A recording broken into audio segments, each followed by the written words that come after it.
Nous avons cru pendant des millénaires que la lumière était l'unique signe de vie. Mais en 2026, la mission Euclide a officiellement balayé ce principe.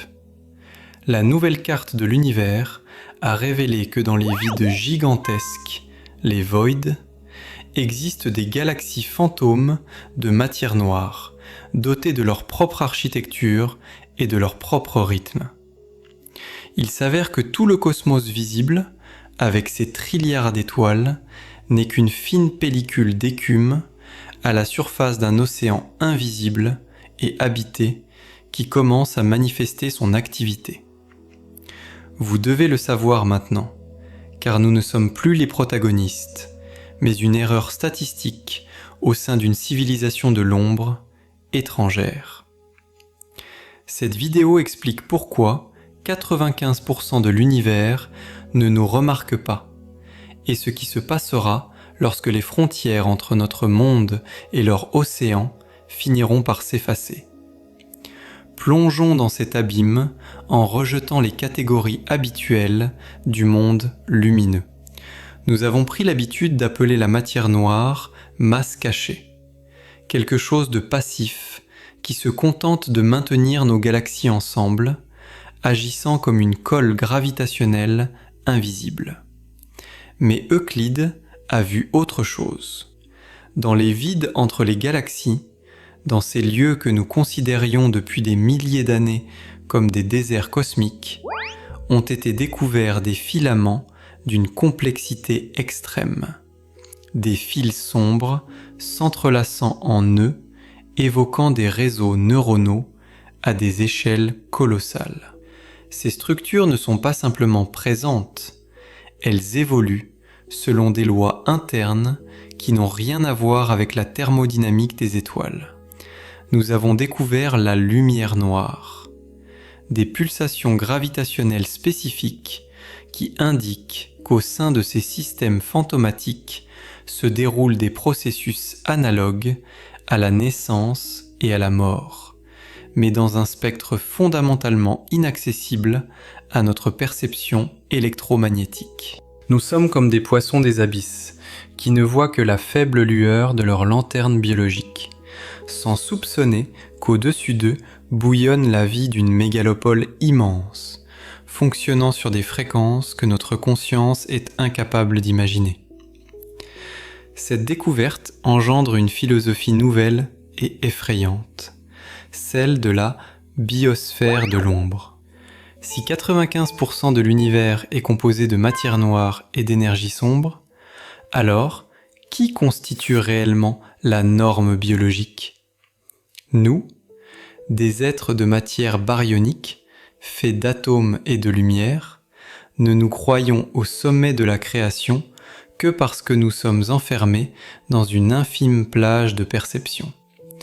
Mais du point de vue de l'équilibre général de l'univers, nous sommes une poussière exotique, une moisissure rare à la périphérie de la réalité. La vraie vie, les vraies civilisations et la véritable intelligence pourraient être sombres. Elles pourraient bâtir leurs cités et leurs temples à partir d'une matière qui traverse librement nos corps, nos planètes et nos soleils, sans même remarquer notre existence. Pour elles, nos galaxies sont une brume raréfiée, une buée à peine visible qui ne mérite aucune attention. Nous vivons à l'intérieur d'elles et elles à l'intérieur de nous. Et cette récursion infinie d'une présence invisible transforme notre réalité solide en un spectre transparent et insignifiant. Les données de 2026 nous obligent à reconsidérer totalement le concept de premier contact. Nous avons cherché des signaux radio pendant des décennies. Nous avons guetté des flashs laser et attendu la visite de vaisseaux de fer. Mais et si les voisins étaient déjà là ? Et s'ils l'avaient toujours été ?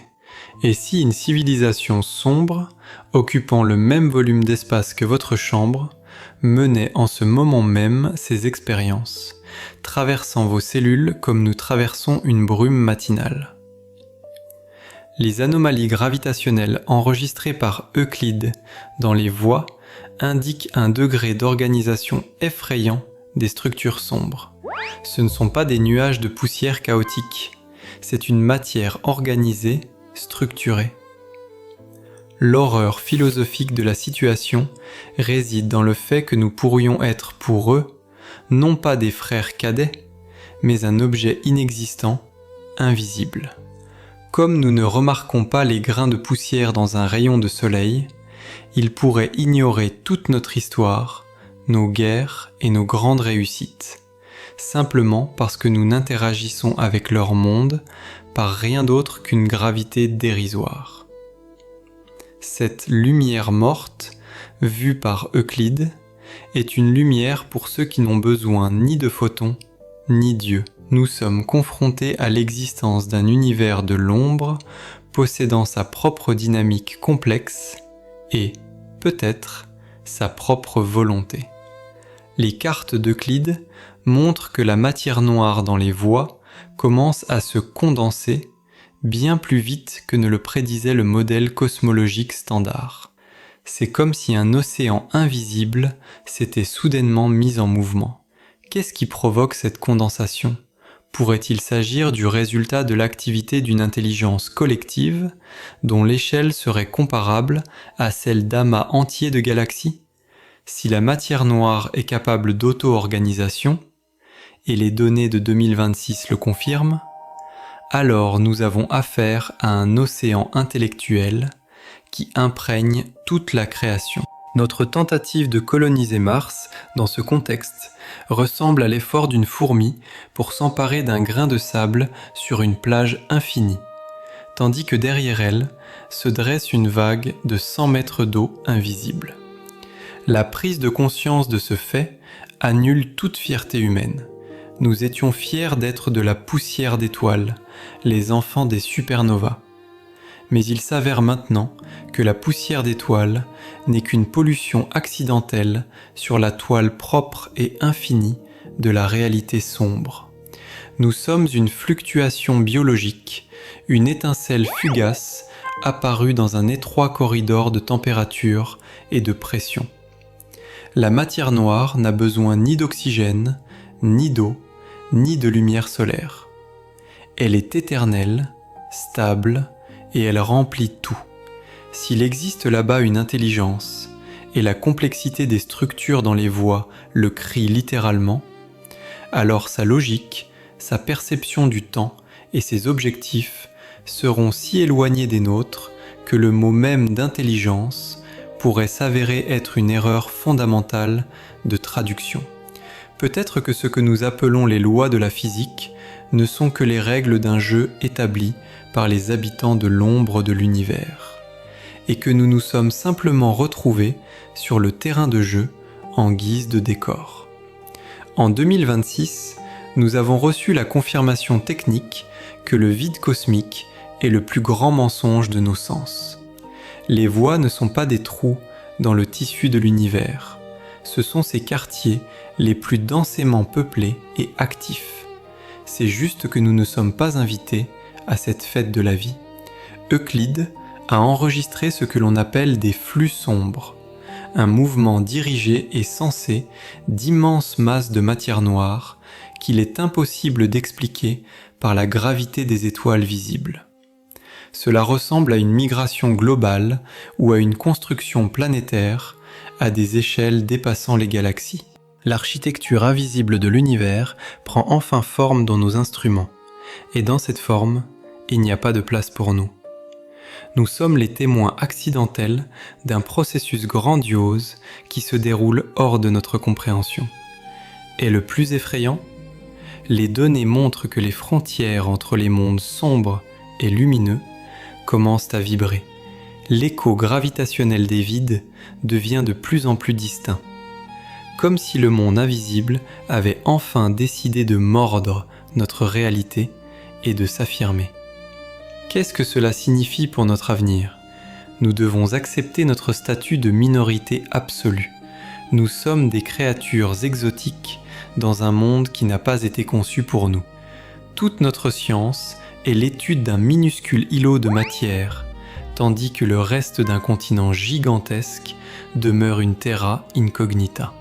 La philosophie de la solitude cosmique est remplacée en 2026 par une philosophie de l'insignifiance totale. Être seul dans un univers vide est honorable et majestueux. Être ignoré dans un univers surpeuplé est humiliant. Nous sommes confrontés à ce que l'on pourrait appeler l'ignorance cosmique. On ne compte pas nous conquérir, on ne veut pas nous détruire, on ne nous voit tout simplement pas, parce que nous sommes faits d'un matériau trop éphémère, trop raréfié. Nous sommes des fantômes pour ceux qui possèdent véritablement ce monde. Nous sommes un bruit dans leur éther, un léger clapotis ne méritant pas d'attention. La carte d'Euclide est la carte de notre humilité définitive. Nous voyons des galaxies fantômes briller de cette étrange lumière morte de la gravité, et nous comprenons que l'histoire de la lumière visible touche à sa fin. Nous entrons dans l'ère des lumières sombres, où la connaissance de ce que nous ne voyons pas devient infiniment plus importante que celle de ce que nous avons sous nos pieds. Nous devrons apprendre à vivre avec la conscience que nous ne sommes qu'un parasite dans l'éther radio d'une civilisation sombre. Notre vie est un sursaut accidentel. La leur est un signal harmonieux et éternel.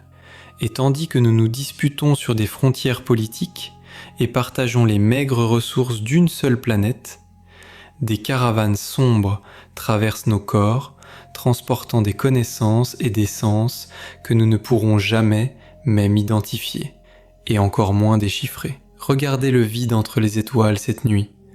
Il ne doit plus vous sembler noir ou vide. Grâce à Euclide, nous savons que la vie y bouillonne, à une échelle qui écrase toute imagination. C'est cela, la lumière morte, la lumière d'un avenir où l'homme se voit assigner le rôle d'observateur éphémère, de passant accidentel. Nous sommes des invités non conviés dans une maison étrangère, et les propriétaires n'ont même pas pris la peine de fermer la porte, car ils sont absolument certains que nous ne pourrons jamais franchir le seuil de leur perception. 2026 est le moment où nous avons enfin vu la taille réelle de notre place dans l'univers. Elle s'est avérée être un point infime sur la carte d'un océan immense qui vient à peine de commencer à révéler sa véritable nature. Cette prise de conscience change tout en nous, notre soif d'expansion, notre peur instinctive de la mort, notre désir dérisoire de laisser une trace dans l'histoire, tout cela prend une teinte profondément comique face aux géants sombres qui peuplent les voies. Si 95% du monde n'est pas nous, alors pourquoi sommes-nous seulement là ? Peut-être ne sommes-nous qu'une expérience scientifique visant à étudier comment la matière se comporte dans les conditions extrêmement rares de la lumière. Ou bien sommes-nous une mutation, une erreur de code qui aurait dû périr il y a des milliards d'années, mais qui, par miracle, a survécu dans cet enfer radiatif de notre monde baryonique. Dans tous les cas, la mission Euclide a ouvert une porte qu'il est impossible de refermer. Et derrière cette porte, il n'y a pas de dieux habituels. Il n'y a pas d'extraterrestres gris dans des soucoupes. Il n'y a qu'une lumière morte de matière noire, infinie, froide, effroyablement organisée et habitée. Bienvenue dans la réalité où vous êtes absolument transparent et où votre existence n'est qu'un murmure discret dans le silence assourdissant et majestueux de l'océan sombre. Pensez-y, chaque cellule, chaque atome de votre corps n'est qu'un infime défaut dans la structure de la matière noire. Nous sommes comme des bulles d'air au fond de l'eau. Nous nous croyons importants parce que nous sommes différents. Mais pour l'océan, nous ne sommes que du vide en son sein. Euclide a montré que les galaxies sombres possèdent leur propre hiérarchie, leur propre loi d'interaction gravitationnelle qui évoque des structures sociales d'une complexité extrême. Là, dans les vides où nous ne voyons rien d'autre que du froid,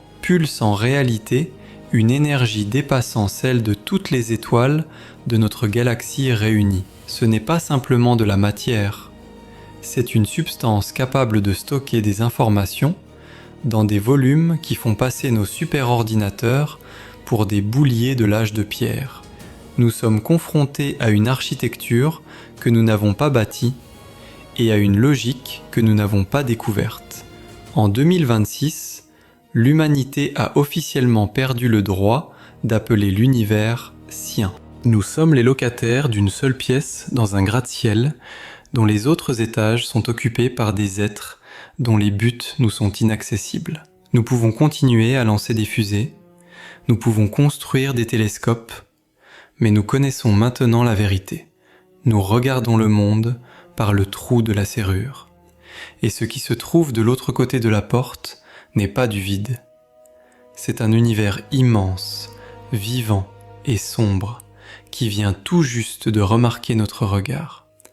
Et cette lumière morte, qu'Euclide nous a rapportée des confins du monde, n'est ni un avertissement, ni une salutation. C'est simplement le constat d'un fait. Nous ne sommes pas seuls ici, mais nous y sommes les plus insignifiants. Notre histoire ne fait que commencer. Et elle commence par l'aveu de notre défaite, totale et inconditionnelle, devant la majesté de l'invisible. Il est temps d'apprendre à vivre dans l'ombre, en comprenant que l'ombre est la véritable lumière de ce monde.